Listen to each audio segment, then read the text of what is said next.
7 slovenských slov, ktoré v angličtine znamenajú niečo úplne iné. Sú to tzv.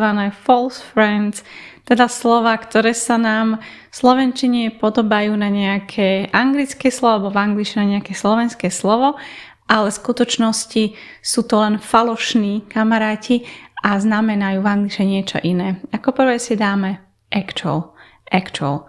S tým sa veľmi často stretávam aj u študentov, že toto slovo prekladajú ako niečo aktuálne alebo súčasné. Aktuálne súčasné sa povie ale current, čiže súčasne currently ako príslovka. Actual ale znamená v skutočnosti alebo reálne, čiže napríklad the actual price, skutočná cena, sympatický. Veľmi častá chyba.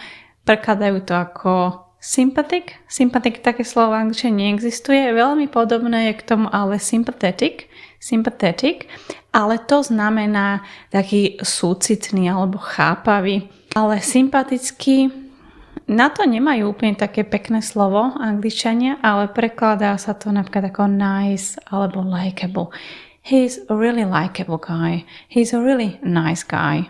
Eventuálne sa v angličtine neprekladá ako eventually, lebo eventually znamená nakoniec alebo po dlhšom čase, závisia od kontextu. Eventuálne v zmysle možno alebo teoreticky sa do angličtiny skôr prekladá ako possibly alebo potentially.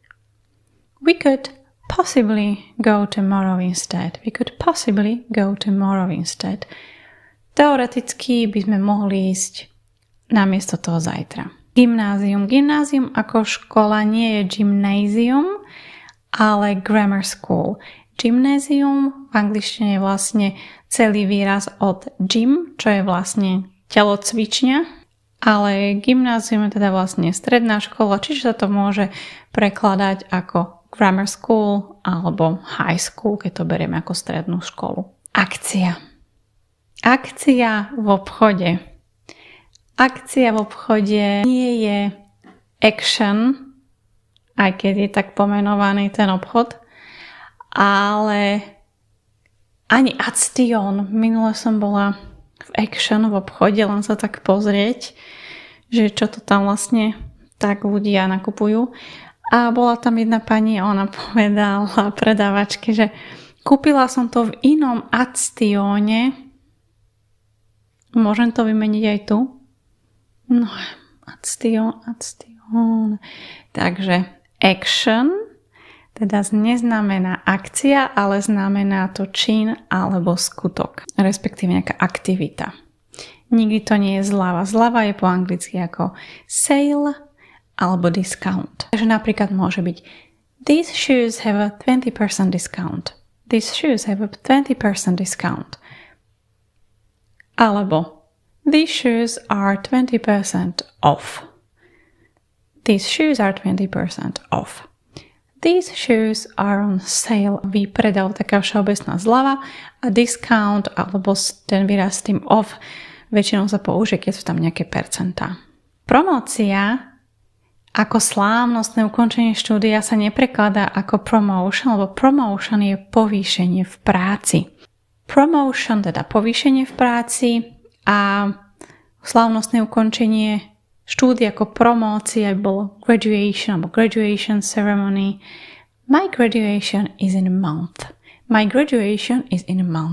O mesiac mám promóciu. Brigáda, takže študentská brigáda sa nepoužíva ako brigade v angličtine, ako tá celkom to láka takto preložiť a veľa študentov to takto preloží, ale brigade je vojenská jednotka v angličtine a brigáda sa prekladá iba ako temporary job alebo student job, summer job.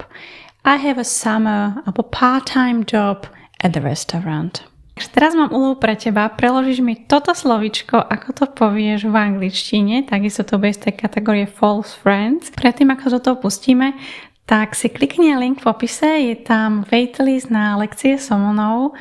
Môžeš sa kľudne prihlásiť, vypíšeš tam svoje požiadavky, na čo chceš zamerať, kedy máš čas a na základe toho sa ti ozvem a môžeme začať kľudne už aj v lete, po prípade po lete, takže nezabudni si kliknúť a teraz tu mám teda úlohu pre teba. Ako preložíš slovo šéf do angličtiny? Napíš mi do komentára.